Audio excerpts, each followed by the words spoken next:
안녕하세요. 저는 서울 구로구에 살고 있는 30대 여성입니다. 얼마 전 저는 친한 대학 동기의 청첩장 모임에 다녀왔습니다. 날씨가 좋은 매년 4월부터 11월까지는 거의 매주 적어도 격주에 한 차례씩은 결혼식이 있더라고요. 10대, 20대의 빛나는 시간을 함께했던 친구들이 하나둘씩 떠나가는 모습을 보면 여러 가지 감정이 들고는 합니다. 추억도 떠오르고 감회가 새롭기도 하고 또 한편으로는 신기하기도 하고요. 요즘 비혼 저출산 문제가 심각하다더니 결혼을 하려는 친구들은 또 잘만 하더라고요. 덕분에 메신저 단톡방이 조용할 날이 없을 만큼 연락이 잦은 요즘인데요. 하지만 안타깝게도 그 연락에 결혼 소식만은 있는 것은 아닙니다. 빠르면 파혼, 늦으면 이혼 소식도 자주 전해지고 있거든요. 자세한 이야기를 들어보면 별일이 다 있더라고요. 아니, 어떻게 이런 일이 있을 수가 있지? 싶은 경우도 있고, 어쩐지 결혼 생활이 위태위태하다 싶었던 친구라 이혼 소식이 새삼스럽지 않았던 경우도 있었습니다.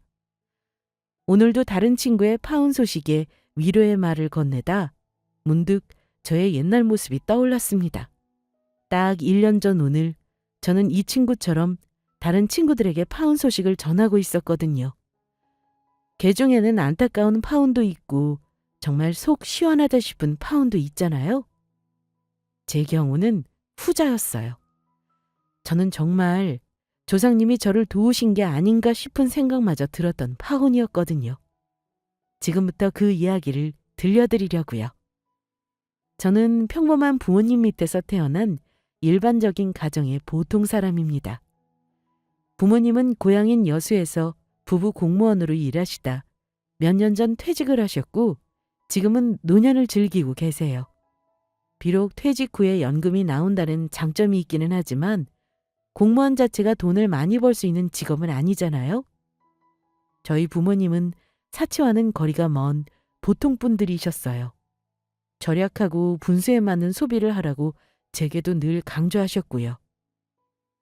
어려서부터 부모님의 그런 모습을 보고 자라서인지 저는 딱히 무력이 없는 편입니다. 20살이 되었을 때 저는 서울에 있는 한 대학의 간호학과를 가게 되었습니다. 인생에서 처음으로 고향과 부모님의 곁을 떠나게 된 거죠.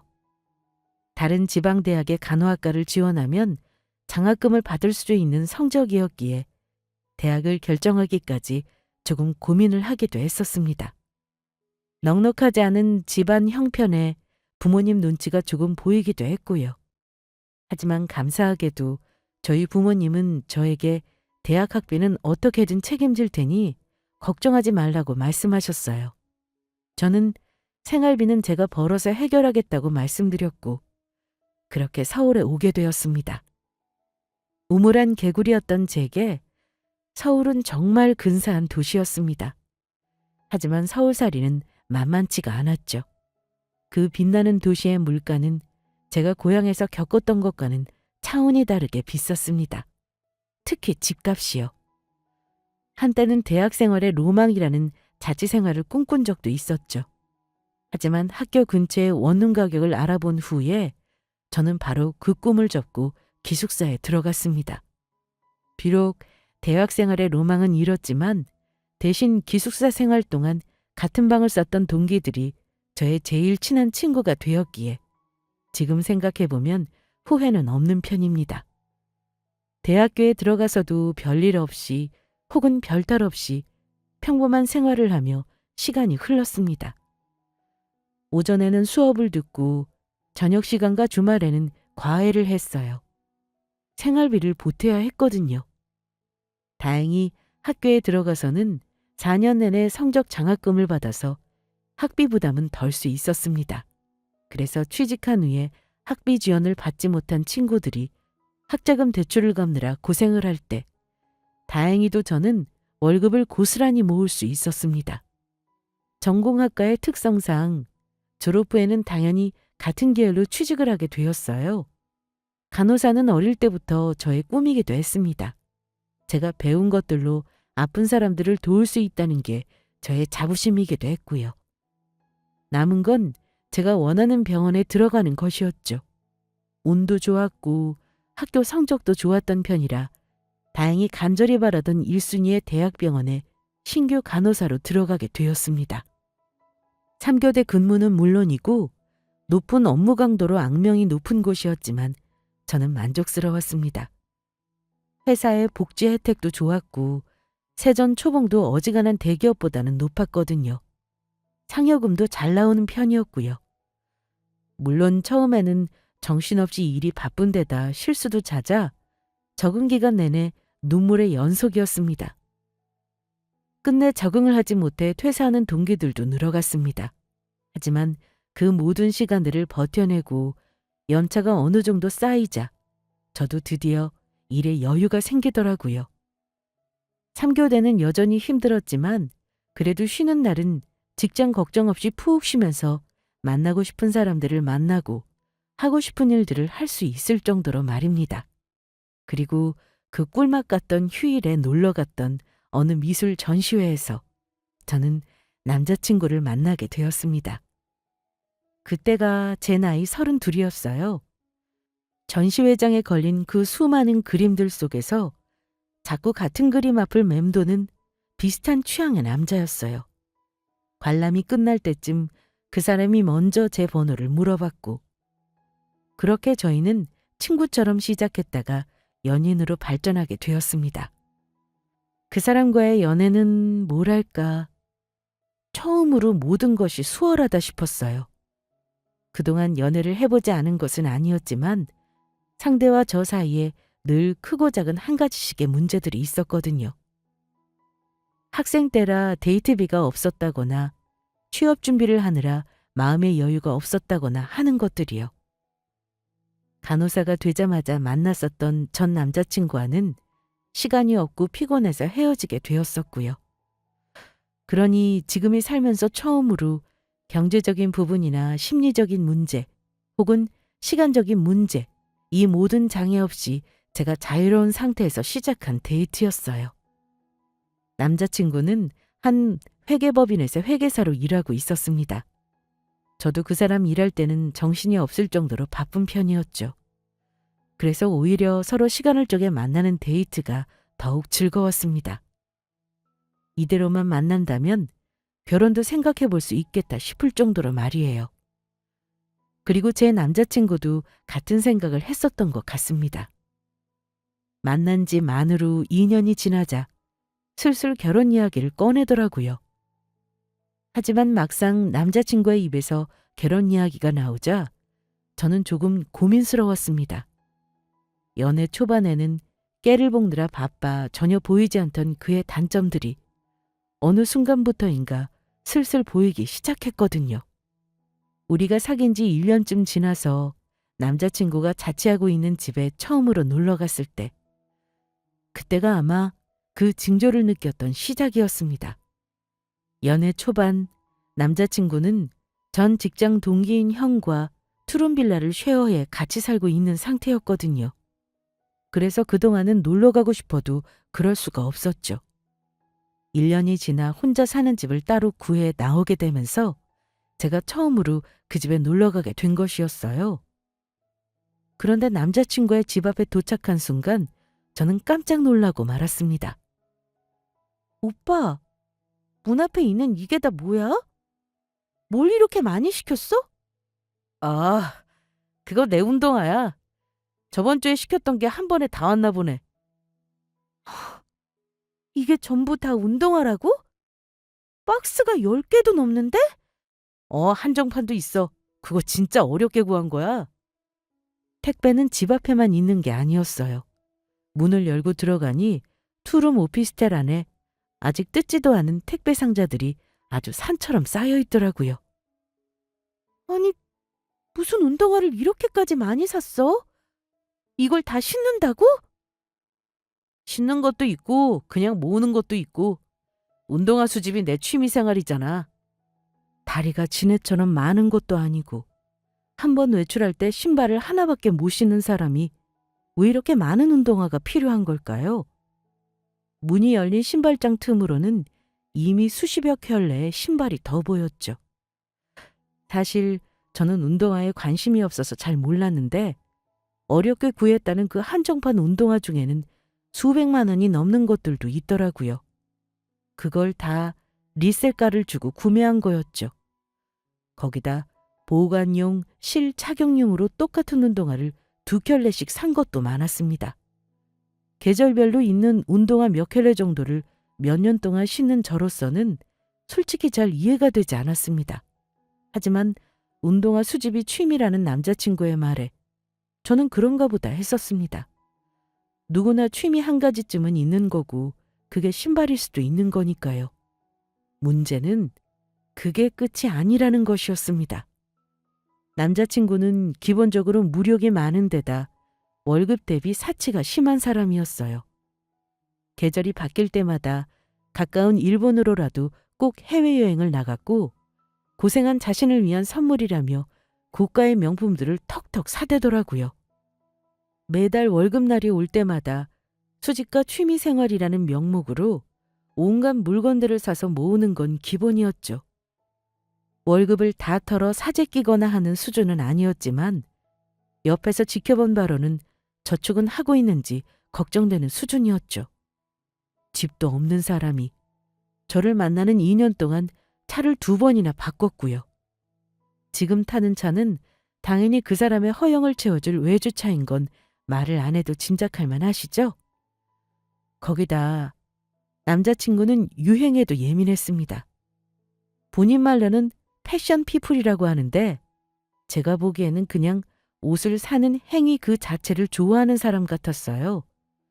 왜냐하면 뜯지도 않은 옷 택배 박스들이 제가 그의 집을 방문해서 대신 개봉할 때까지 그대로 쌓여 있고는 했거든요. 진짜 옷이 필요해서 산 것도 아니고 그냥 입으려고 산 것도 아니었던 셈이죠. 연애만 하던 시절에는 그 사람의 이런 단점들이 별 문제가 되지 않았습니다. 어차피 본인 돈으로 본인이 사고 싶은 것을 사는 것뿐이었으니까요. 제가 사줄 것도 아닌데 남자친구의 소비 패턴에 대해서 왈가왈부한다는 게 조금 월권처럼 느껴졌다고나 할까요? 사실 처음에는 몇 번 잔소리를 한 적도 있었는데 대놓고 싫은 티를 내더라고요. 자기가 알아서 하겠다고 하면서요. 그 후로 저는 더 이상 그 사람에게 아무런 말도 하지 않았습니다. 조금 걱정스러울 때도 있었지만 그냥 저러다 나중에 통장 잔고를 보면 정신 차리고 그만두겠지 싶었거든요. 하지만 지금처럼 결혼 이야기가 나온 마당이라면 상황은 이전과는 달라지는 게 당연한 일이었죠. 우리가 결혼을 한다 쳐? 일단 신혼집은 어떻게 할 생각이야? 나는 야근이 많고 라영이 너는 3교대라서 출퇴근 시간이 매번 달라지잖아. 그런데 신혼집이 멀리 있으면 더 피곤할 테니까 최대한 서로 직장 중간쯤에 구하자. 아니, 지금 신혼집 위치를 묻는 게 아니야. 나는 전세고 오빠는 월세로 자취를 하고 있잖아. 집 구하는데 돈이 제일 많이 드는데 거기에 대한 계획을 묻는 거야. 어떤 집을 구할지랑은 예산은 어느 정도로 생각하고 있는지가 궁금한 거라고. 거기까지는 깊게 생각을 안 해봤는데. 지금 대충 의논하면 되지. 저는 남자친구의 입에서 나온 대충이라는 말에 잠시 정신이 아득해졌습니다. 매매를 할지 전세를 구할지도 판단해야 하고 아파트로 갈지 빌라를 갈지 신축인지 구축인지 평수는 어느 정도를 생각하는지도 결정해야 하고요. 위치를 제외하고서라도 결정해야 할 것들이 이렇게 많은데 대충 의논하자는 말에 한숨이 나오더라고요. 됐으니까 그럼 일단 서로 얼마나 모았는지나 얘기해보자. 신혼집은 지금까지 모은 돈부터 오픈해봐야 견적이 나올 것 같아. 그런데 사실 나 모은 돈이 얼마 안 되거든. 한 5천만 원 정도? 뭐? 농담하지 말고 사실대로 말해. 나 농담하는 거 아닌데. 올해 남자친구 나이는 35살이었고 벌써 5년차 회계사였습니다. 일하고 있는 회계법인은 우리나라에서도 손꼽히는 곳이었고요. 세전 연봉이 무려 1억 가까이 되는 걸로 알고 있는데 모은 돈이 겨우 5천만 원이라니요. 처음에는 남자친구가 어디 주식이나 코인 같은 곳에 투자를 해서 거기 묶여있는 돈은 제외하고 말하는 건 줄 알았습니다. 아니라면 적어도 거기에 넣었다가 돈을 잃었거나요. 하지만 그런 것도 아니었습니다. 남자친구 말로는 회계법인 소속 회계사는 주식을 매매할 때마다 신고를 해야 해서 그게 귀찮아 주식은 아예 시작조차 해본 적이 없다고 하더라고요. 그럼 대체 어떻게 된 거야? 그냥 처음에는 입사하고 월급 받는 게 신기해서 이것저것 사느라 다 썼어. 나중에는 업무 스트레스 때문에 보상 심리로 많이 썼고. 너도 알다시피 내가 하는 일이 업무 강도가 높고 스트레스가 심하잖아. 이야기를 들을수록 저는 황당했습니다. 제 우려가 점점 사실이 되어가고 있었거든요. 업무 강도와 스트레스는 대학병원 간호사인 저도 못지 않았는데 말입니다. 그럼 대체 무슨 돈으로 결혼을 하겠다는 거야? 서울 집값이 얼마나 비싼데 집은 또 어떻게 구하고? 그래서 말인데 일단 반전세로 빌라 같은 데서 시작하자. 대출 좀 받고 하면 좀 오래된 작은 빌라 같은 곳은 전세도 가능할 것 같은데? 거기다 너도 모은 돈 좀 있잖아. 친구들 보니까 그렇게 시작하는 애들도 생각보다 많더라고. 무슨 회계사가 이렇게 경제관념이 없는지. 이야기를 들을수록 기가 차더라고요.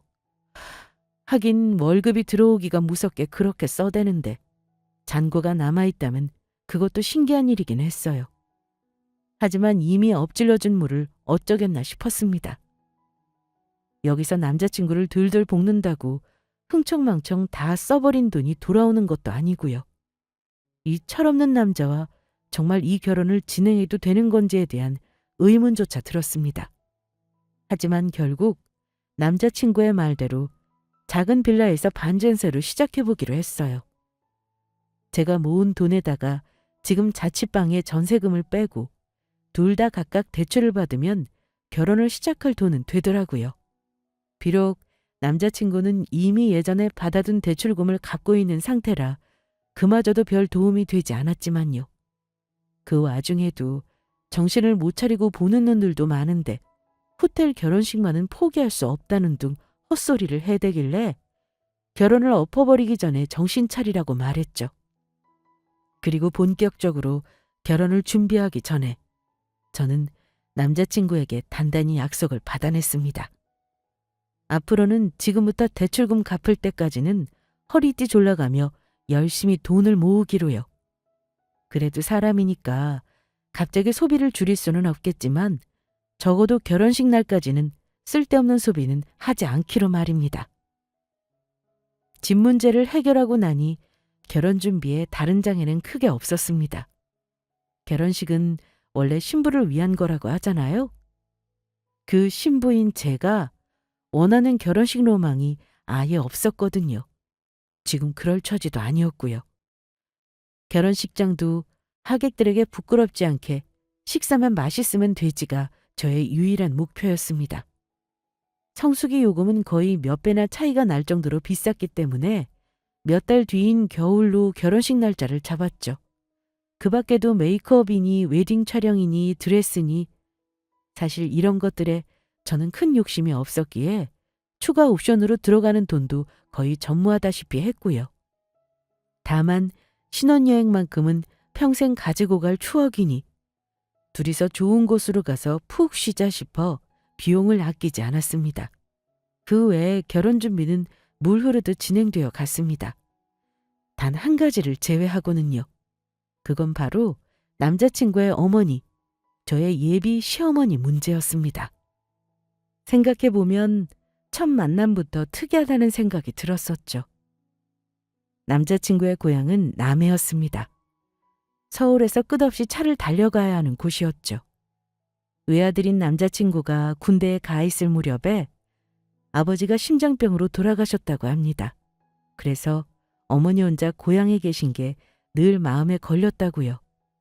언젠가 어머니를 서울로 모시고 와서 같이 사는 게 꿈이라는 얘기도 종종 하고는 했었죠. 아무래도 형제도 없고 아버지도 안 계시다 보니 어머니와 사이가 각별할 수밖에 없겠구나 싶은 생각이 들었습니다. 그래서 더더욱 그 사람의 어머니께 좋은 인상을 남겨드리고 싶었어요. 남해로 찾아뵙겠다고 했더니 한사코 만류하시더라고요. 길도 먼데 여기까지 올 필요 없다고, 당신이 직접 올라오시겠다고요. 와주신다면야 감사한 일이라고 생각했습니다. 어디에서 뵈면 될까? 어머님 남부터미널로 오실 텐데 거기서 너무 멀지 않게 강남 쪽 맛집으로 예약할까? 내가 저번에 우리 엄마랑 갔던 곳에 괜찮은 식당이 있는데. 아니, 찾아볼 필요 없어. 우리 어머니가 가고 싶은 곳이 있으시대. 아, 진짜? 거기가 어딘데?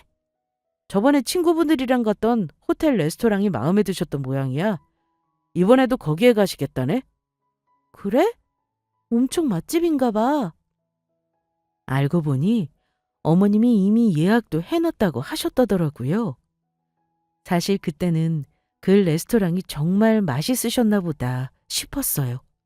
그리고 첫 만남에 예비 시어머니께 드릴 선물을 준비해서 그곳으로 나갔죠.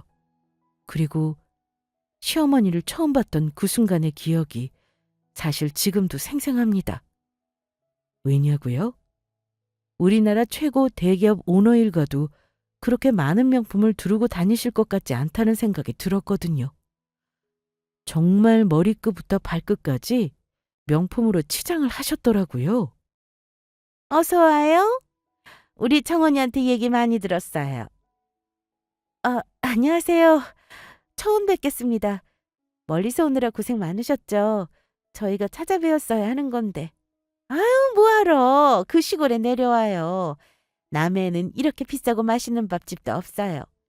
앞으로도 내려올 필요 없이 우리는 서울에서 만나도록 해요. 나도 여기 자주 오는 편이니까 부담 갖지 말고. 예비 시어머니는 서울 사람 못지않게 스타일도 화려하셨어요. 제가 지방에 대한 편견이 있었나 싶을 정도로요. 남자친구의 말로는 그냥 꾸미는 걸 좋아하신다는데 그 수준을 훨씬 뛰어넘더라고요. 명품을 잘 모르는 제가 한눈에 알아볼 수 있었던 건 바로 디자인 때문이었습니다. 예비 시어머니는 엄청나게 큰 로고가 반복적으로 뒤덮인 화려한 패턴을 좋아하시더라고요. 눈만 제대로 달려있으면 알아볼 수 있는 수준이었죠. 가방과 구두, 스카프, 블라우스, 그리고 헤어핀까지 모조리 같은 패턴의 명품이었습니다. 그리고 식사를 하는 내내 자꾸 제 시선을 끌었던 미친 듯이 반짝거리는 액세서리들까지도요. 인상적인 첫 만남 이후로도 예비 시어머니를 뵐 일이 몇 번 더 있었어요. 하루는 근무가 없는 오프날이라 집에서 침대에 누워 편히 쉬고 있는데 갑자기 시어머니에게서 연락이 오더라고요. 볼 일이 있어서 서울에 오게 됐는데 시간이 남아서 같이 식사나 함께 했으면 좋으시겠다고요. 남자친구는 이번 주 내내 일이 많아서 거의 야근 중이라 나오기 힘들다고 했고요. 갑작스런 연락에 조금 부담스럽긴 했지만 얼른 가겠다고 말씀드리고 나갈 준비를 했죠. 문자로 찍어주신 레스토랑 주소는 5성급 호텔의 고급 중식당이었습니다. 저도 TV에서 봐서 아는 곳이었죠. 호텔 레스토랑을 참 좋아하시나 보다 싶었죠. 도착했더니 이미 테이블을 잡고 앉아있는 예비 시어머니가 보였습니다. 그 옆에 줄줄이 놓인 백화점 쇼핑백들도 함께요. 어서 와요. 메뉴는 내가 먼저 시켰어요. 괜찮죠? 네. 괜찮습니다. 오늘 백화점 들렸다 오셨나 봐요. 응. 저번에 예약해놨던 백이 어제 들어왔다고 해서 온 김에 들렀지. 내가 작년에 오더 넣어둔 건데 반년이나 기다렸지 뭐예요? 요즘은 개나 소나 다 명품을 든다니까. 여기 다른 곳들은 온 김에 이 가방에 맞춰서 신을 구두랑 스카프 같은 것 좀 샀지. 서울 자주 오려면 이것도 일이라서 말이에요. 예비 시어머니는 자랑을 하고 싶으셨는지 제 눈앞에서 슬쩍 쇼핑백 안에 겉포장을 풀어서 가방을 보여주시더라고요. 제가 알기로는 대략 1,000만 원쯤 하는 가방이었어요. 제 친구가 결혼기념일 겸 진급 기념으로 남편에게 받았다고 한참을 자랑했던 바로 그 백이었거든요. 불현듯 예비 시어머니의 소비 패턴에서 남자친구의 모습이 떠오른 건 저의 기우였을까요? 이제 우리 정원이랑 결혼할 건데 말은 편하게 해도 되죠? 아, 네, 그럼요. 편하게 말씀하세요. 그래, 그럼 말은 편하게 놓을게. 그런데 저번에 봤을 때도 그렇고 나영이는 원래 꾸미고 이런 걸 별로 안 좋아하나 봐. 어쩐지 아까부터 자꾸 저를 아래 위로 훑어보시는 것 같더라니. 예비 시어머니는 제가 가지고 온 보세 핸드백 쪽으로 힐끔 시선을 주며 그렇게 말씀하셨어요. 네, 저는 그냥 일하거나 활동할 때 편한 것들 위주로 사는 편이에요. 옷이든 물건이든지요. 아유, 그래도 젊은 아가씨가 너무 편한 차림으로 다니면 난 좀 그렇더라. 결혼하고 나면 우리 정원이랑 부부 동반 모임 같은 것도 같이 나갈 일이 많을 텐데 수준은 맞춰줘야지. 수준이라는 그 말이 조금 듣기 거북했던 건 제가 너무 예민했던 걸까요? 여기 나온 차림새만으로 수준 운운하시는 게 조금 일반적이지 않다는 생각에 들더라고요. 제가 이상하다고 느낀 점은 또 있었습니다. 예비 시어머니가 미리 시켜놨다는 메뉴는 이 중식당의 최고급 코스 요리였습니다. 무려 1인당 30만 원짜리 코스였죠. 제가 태어나서 생전 처음 먹어보는 금액대의 음식이었고요. 너무 맛있기는 했는데 이렇게 얻어먹어도 되는 건지 싶을 정도로 부담스러워서 밥이 입으로 들어가는지 코로 들어가는지도 모르겠더라고요. 후식으로 나오는 과일의 수정과까지 무려 1시간 반에 걸친 코스를 천천히 다 즐긴 뒤에야 오늘의 식사 자리는 끝이 났습니다. 덕분에 잘 먹었습니다, 어머님. 오늘 너무 맛있더라고요. 나도 너무 잘 먹었구나. 앞으로도 우리 종종 이런 시간 갖도록 하자꾸나. 나는 먼저 화장실에 가 있을 테니까 너는 다 챙겨서 천천히 나오렴. 예비 시어머니는 화장실이 급하신지 서둘러 일어서서 중식당 밖으로 나가버리셨어요. 저도 가방과 겉옷을 챙겨서 뒤따라 나왔죠. 아니, 그러려고 했습니다. 그때 카운터에 있던 직원이 나가려는 저를 황급하게 붙잡더라고요. 계산을 안 하셨다고요. 저는 그제야 상황을 깨닫고 무척이나 당황했습니다.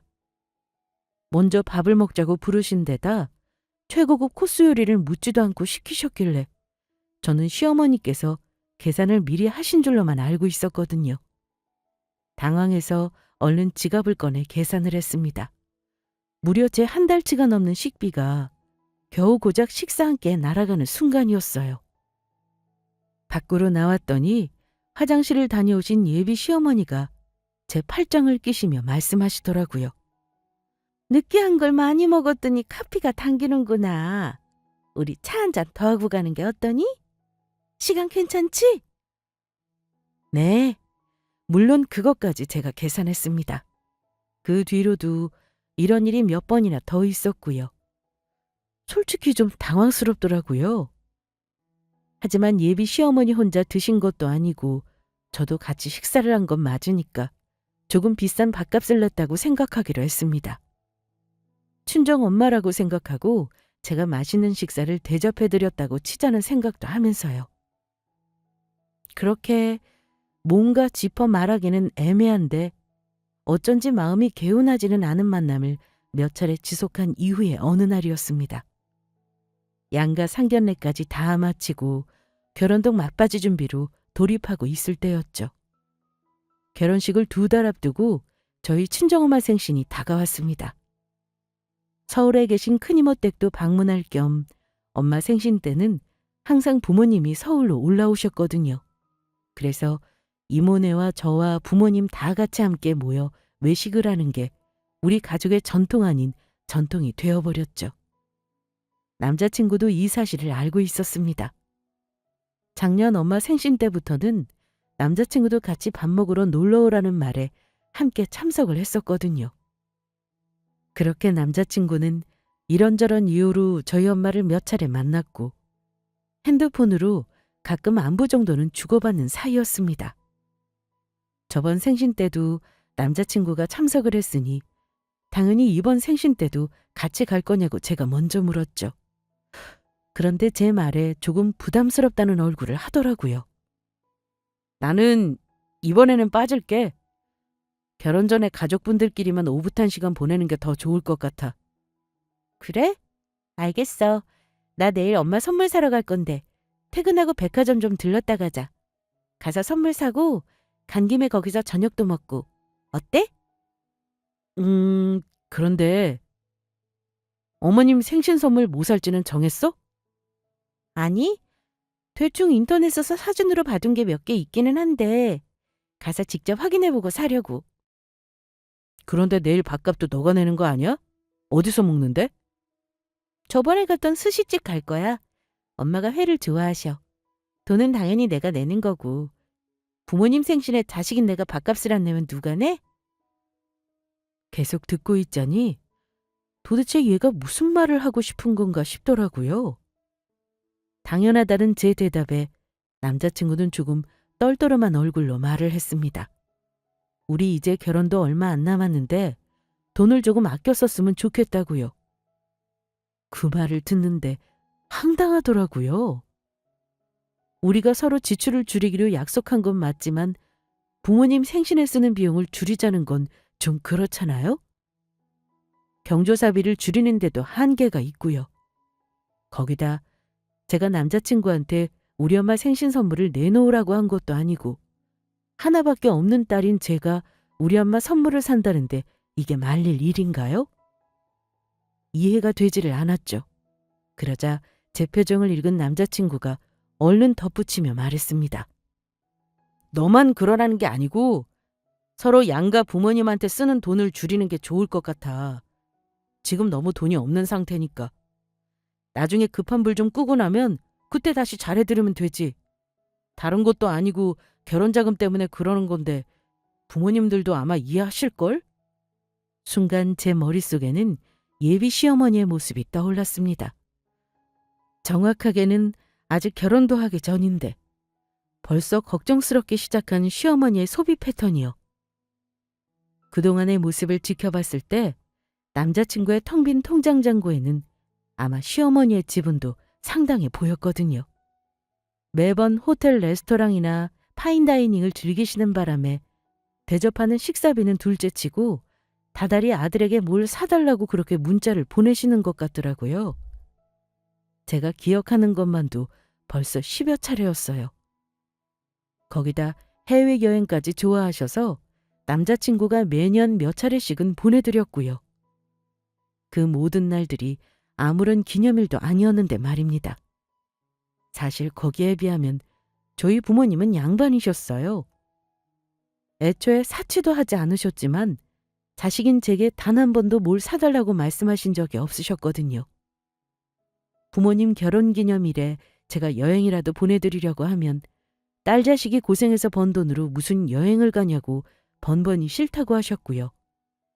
그래서 솔직히 말해 예비 시어머니 행동이 잘 이해가 가지는 않았습니다. 하지만 어쨌거나 남자친구의 말도 일리가 있다 싶었어요.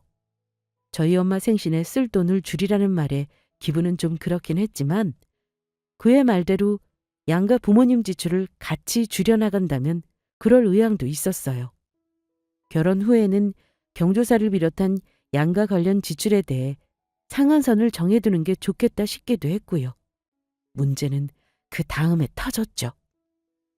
그 일이 있고 나서 2주가 더 흘렀습니다.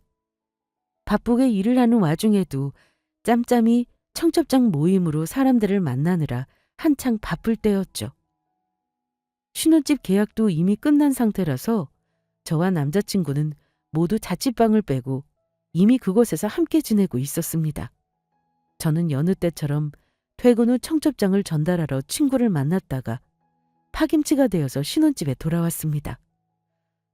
그런데 엘리베이터에서 내리는 순간 불길한 느낌이 들었죠. 문 앞에 또 택배 박스가 쌓여 있더라고요. 하지만 신혼집을 꾸미느라 제가 주문한 물건들도 있었기에 저는 혹시나 하는 생각을 했습니다. 하지만 택배를 집 안으로 들이고 개봉을 한 그 순간 정말이지 속으로 욕이 튀어나오더라고요. 박스 안에는 남자친구가 저번 주부터 핸드폰으로 열심히 보고 있던 피규어들이 들어 있었습니다. 이 박스, 그리고 저 박스에도요. 피규어 영상을 열심히 들여다보고 있을 때부터 불안한 느낌은 있었지만 설마 했었거든요. 몇 달 동안이나 잘 참는다 싶더니 또 옛버릇을 못 버리고 물건을 사대기 시작한 것이었습니다. 차라리 가격이라도 몰랐으면 그나마 나았을 겁니다. 손바닥보다도 작은 게 개당 몇십만 원씩이나 하길래 뭐가 이렇게 비싸냐며 제가 묻기까지 했었거든요. 저는 달력에 적힌 날짜를 확인했습니다. 어디서 돈이 나서 샀나 싶었더니 언젠가 스치듯 말했던 보너스 시즌이더라고요. 누구는 대출금 갚을 생각에 그 좋아하는 커피값도 아껴보려고 믹스커피를 마시는데 다른 누구는 마치 남의 대출금, 남의 결혼인 양 보너스 타면 돈 쓸 생각뿐이었던 겁니다. 이미 진작부터요. 당장이라도 어떻게 된 거냐고 따져 묻고 싶었지만 그럴 수가 없었습니다. 하필이면 오늘이 타이밍 좋게도 남자친구의 회식 날이었거든요. 덕분에 만취해서 들어와 양말도 안 벗고 뻗어서 자는 저 왼수의 뒷모습을 노려보며 저만 밤잠을 설쳤죠. 부글부글 끓는 마음을 진정시키느라 출근해서는 일이 손에 제대로 안 잡히더라고요. 퇴근하고 두고 보자는 생각만 들었죠. 그리고 퇴근 후 드디어 집에 돌아왔을 때는 먼저 집에 도착한 남자친구의 손에 피규어가 싹 정리되어 있었습니다. 아마 제 눈치를 보느라 일단 어디 구석에 치워둔 모양이었죠. 눈앞에서라도 치운 게 다행이다 싶었습니다. 아니었으면 오늘이 그 피규어의 제삿날이었을 테니까요. 어디서부터 어떻게 이야기를 꺼낼까 싶어 제가 말을 고르고 있던 참이었습니다. 그렇지 않으면 소리부터 지르게 될 것 같았거든요. 하지만 그 사람은 제가 어제 틀림없이 피규어를 봤을 텐데도 여태 아무 말이 없자 그걸 긍정의 신호로 받아들인 모양이었습니다. 라영아, 나 할 말 있는데. 할 말이 뭔데? 은근슬쩍 제 앞으로 다가와 앉더니 할 말이 있다고 하더라고요. 어제 지름에 대한 변명이라도 늘어놓으려는 건가 싶었죠. 죄인의 최후 변론이라도 들어주자 싶었어요. 최소한 약속을 지키지 못해서 미안하다는 말이라도 해주길 바랐습니다. 하지만 제가 기다린 대답 대신 그는 뜻밖의 말을 꺼냈습니다. 이번 주 주말에 우리 어머니 생신인 거 알지? 그래서? 이제 결혼이 진짜 코앞인데 너도 우리 엄마한테 점수 좀 미리 따놓는 게 좋지 않겠어? 그래도 장래 시어머니 되실 분인데. 점수를 따놓으라고? 우리 어머니 좀 까다롭기는 해도 의외로 취향만 알면 맞춰드리기도 쉬워. 그날 저녁에 식사는 내가 살 거니까 됐고 너는 그냥 선물만 가져오면 돼. 선물만 가져오면 된다고? 우리 어머니 명품 좋아하시는 거 알지? 제일 좋아하는 브랜드가 땡땡인데 엄마가 거기서 예전부터 갖고 싶어 하시던 가방이 있거든? 알아보니까 이번에 한정 수량으로 입고된 것 같더라고. 그제서야 저는 이 인간이 하려는 얘기의 주제를 알아차렸습니다. 한마디로 말해서 예비 시어머니의 생신에 점수를 따는 게 마땅한 예비 며느리가 선물로 명품 가방을 사오라는 뜻이었어요. 그리고 혹시 재고 없어서 걱정할까 봐 내가 미리 연락해놨거든? 그 매장 우리 어머니가 VIP라서 예약해주겠다고 하더라고. 내일 너가 가서 가져오기만 하면 돼. 진짜 기도 안 차더라고요. 불과 얼마 전 제 친정엄마 생신에는 결혼을 해야 해서 돈을 아껴야 되니 없는 형편에 지출이 과하니 별내기를 다하면서 돈 아까운티를 그렇게 냈잖아요. 자식인 제가 엄마한테 쓰는 돈에도 눈치를 주더니 결국 저를 백화점 앞에 내려주면서 장모님 선물이랍시고 내민 게 뭔지 아세요? 겨우 꽃 한 송이였습니다. 꽃다발도 아니고 딱 포장된 꽃 한 송이요. 그걸 저희 엄마한테 내밀기도 부끄러워서 그날 엄마한테는 제가 새 꽃다발로 한아름 사드렸던 기억이 납니다. 그래 놓고서는 뭐? 저더러 자기 엄마 명품 가방을 사오라고요? 세상에 진짜 뭐 이런 쓰레기 같은 놈이 다 있나 싶었습니다. 그런데 오빠, 저번에 우리 서로 부모님한테 쓰는 지출을 좀 줄이자고 하지 않았어? 에이, 그건 평소에 양가 경조사 얘기지. 이번에는 좀 특수한 경우잖아. 안 그래도 예쁜 며느리가 결혼 전에 가방까지 사오면 시어머니가 얼마나 더 예뻐하시겠어. 결국 다 라영이 너 좋은 일이지. 우리 어머니 남한테 뭐라도 좀 받으면 그것보다 배는 더 돌려주시는 분인 거 알잖아. 저는 일단 알겠다고 대답을 했습니다. 내가 아니었으면 어머니가 진작 샀을 거라는 말에 그 가방 꼭 가져갈 테니까 주말에 기대해도 좋을 거라고 말을 했죠. 그러자 남자친구는 좋아서 아주 입이 찢어지더라고요. 역시 내가 와이프를 잘 골랐다는 둥, 자기 안목은 틀릴 리가 없다는 둥 헛소리를 해대면서요. 그리고는 어떻게 됐냐고요? 저는 그 다음날 바로 연차를 쓰고 지금까지 결혼 준비에 들어간 모든 돈을 정산했습니다. 업체마다 차례대로 취소 전화를 돌렸고 위약금 내역까지 모두 받았고요. 결혼식이 한 달도 채 남지 않은 때라 취소할 것도 별로 없었지만 말입니다. 그리고 부동산에 전화를 돌려 이 빌라도 내놓겠다고 말을 했죠. 주말이 되자 예비 시어머니와 만나기로 했던 레스토랑으로 향했습니다. 물론 남자친구가 말했던 그 가방을 들고요. 오늘 제가 선물을 가져온다는 이야기를 미리 전달을 한 모양이더라고요. 예비 시어머니의 표정이 전에 없이 밝으셨거든요. 제가 나타나자 자리에서 벌떡 일어나시며 제 손을 잡고 본인의 곁으로 앉히시더라고요. 주말이라 차도 많이 막혔을 텐데 오느라 고생했겠구나. 아니에요. 어머님 생신인데 당연히 와야죠. 정원이가 그러는데 무슨 선물을 다 가져온다고 했다며? 시어머니는 제가 자리에서 앉아서 숨을 돌리기도 전에 본론부터 꺼내시더라고요. 저는 생글생글 웃으며 가지고 온 쇼핑백을 넘겨드렸습니다. 아주 두 사람 눈길이 어찌나 따가운지 하마터면 쇼핑백에 구멍이라도 나는 줄 알았어요. 가방을 꺼내자마자 시어머니와 남자친구, 그 인간 얼굴이 전에 없이 밝아지더라고요. 어머, 이 때깔 좀 봐. 정은이 너도 영선이 하지 말지. 걔가 이 가방을 며느리한테 받았다고 얼마나 자랑을 해대든지 아주 눈꼴이 시려서 그동안 내가 잠을 다 설쳤지 뭐니. 그랬어요? 우리 어머니 이제 기분 좋으시겠네. 어머니도 가서 자랑하세요. 이제 이 집 며느리가 이런 거 생일마다 사다 줄 거라고요. 그래도 되겠니? 이제 와서 하는 말이지만 솔직히 말해서 결혼하는데 예단이 변변찮아서 마음이 좀 그랬다. 아무리 돈 아껴서 하는 결혼이라도 시엠이 가방 선물 하나 없이 시집을 온다는 게 말이 되니?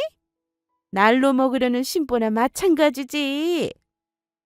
당신 아들 나이 35살에 달랑 5천만 원으로 장가드는 건 당연한 일이고 모은 돈 몇 억의 주식이며 적금까지 다 털어서 신혼집에 살림살이까지 다 장만한 며느리는 도둑심보라고요? 정말로 곱씹을수록 어이가 없어서 웃긴 그 심정 다들 아시죠? 거기다 매년 이런 선물이요? 아주 떡 줄 사람은 생각도 없는데 두 사람이서 북치고 장구치고 다 하더라고요. 어머님, 섭섭하신 줄 알았으면 진작 드릴 거 그랬어요. 저는 그런 줄도 모르고. 예, 그걸 꼭 말로 해야 하니? 아니다. 그게 뭐가 중요하니? 이제라도 알았으면 됐지. 그때 쇼핑백 안에서 종이 영수증을 꺼낸 남자친구가 당황한 얼굴로 저를 쳐다봤어요. 라영아, 이거 결제 내 카드로 한 거야? 응, 맞아. 저번에 오빠가 나한테 맡긴 카드. 그걸로 결제했지? 아니, 왜 계산을 내 카드로 해? 오빠가 그랬잖아. 연락해놨으니까 가서 그냥 가져오기만 하면 된다고. 픽업만 하면 된다는 얘기 아니었어? 당연한 거 아니야? 너는 무슨 애가 말귀를... 상식적으로 우리 어머니 선물인데 네 돈 주고 사와야 할 거 아니야. 본인 카드로 결제한 영수증 내역서에 남자친구는 기가 막힌 얼굴을 하더라고요. 시어머니도 상황을 파악한 듯 표정이 일그러지기 시작했고요. 저는 태어난 얼굴로 대꾸했어요. 무슨 말이야. 본인 어머니 선물은 본인이 챙겨야지. 이건 오빠가 할 몫이고 난 어머님 선물 따로 챙겨왔어. 그러면서 따로 챙겨놨던 쇼핑백에서 꽃 한 송이를 꺼냈어요. 저번에 남자친구가 가져왔던 것과 정확히 품종까지 똑같은 걸로요. 일부러 같은 가게에서 사왔거든요. 어머님, 생신 축하드려요. 앞으로 매년 어머님 생신은 제가 이렇게 꼭 챙길게요. 걱정 마세요. 너 지금 나 놀리는 거니? 기가 막혀? 야, 김나영, 너 지금 장난해? 어머니 앞에서 이게 뭐하는 짓이야? 오빠야말로 뭐하는 거야? 양가에 드리는 돈 줄이기로 했잖아. 우리 엄마 선물도 오빠가 준비했길래 나도 똑같이 준비했어. 금액도 똑같이, 정성도 똑같이. 그래야 누가 더 했니 덜 했니 뒷말이 없지? 그러니까 지금 나랑 반반 똑같이 하자는 거야? 이게 결혼하자는 사람 태도야? 남자친구는 아주 펄쩍 뛰면서 제게 소리를 고래고래 질러댔어요. 왜? 너네 엄마랑 너랑 나한테 빈대 붙을 생각했는데 이제 와서 반반하자니까 화가 나? 뭐, 빈대? 빈대라고 했어? 생각해보니까 반반 결혼도 아니잖아. 내가 피땀 흘려서 모은 돈에다 내 앞으로 낸 대출까지 5억을 넘게 해왔는데 넌 5천만 원에 대출 몇천 추가한 게 다잖아. 이게 날로 먹으려는 심보가 아니면 뭐야? 남자친구는 당장 파혼이라며 난리를 치더라고요.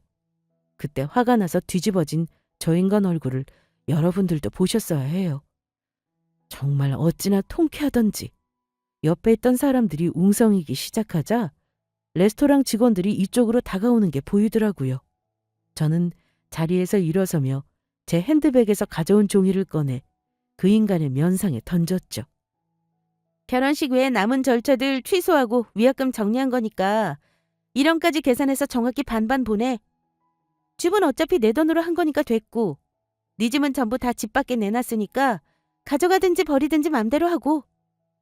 여기까지가 딱 1년 전 저의 파운 스토리였습니다.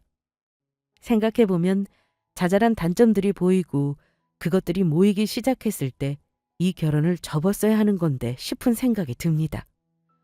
그때는 뭐에 시익이라도 했었는지 그 사람의 단점까지 제가 다 끌어안고 갈 수는 없다고 생각했었거든요. 하지만 인간은 고쳐 쓰는 게 아니라는 말은 정말 불변의 진리였죠. 한동안은 지금까지 들인 시간과 파운으로 날린 돈을 생각하면 가끔씩 억울한 생각이 들 때도 있었어요. 하지만 이혼보다는 파운이 낫잖아요. 본전 생각해서 그 결혼을 강행했으면 저의 1년 뒤인 지금 어떻게 살고 있었을까요? 지금 생각하면 정말 조상님이 도왔다 싶다니까요.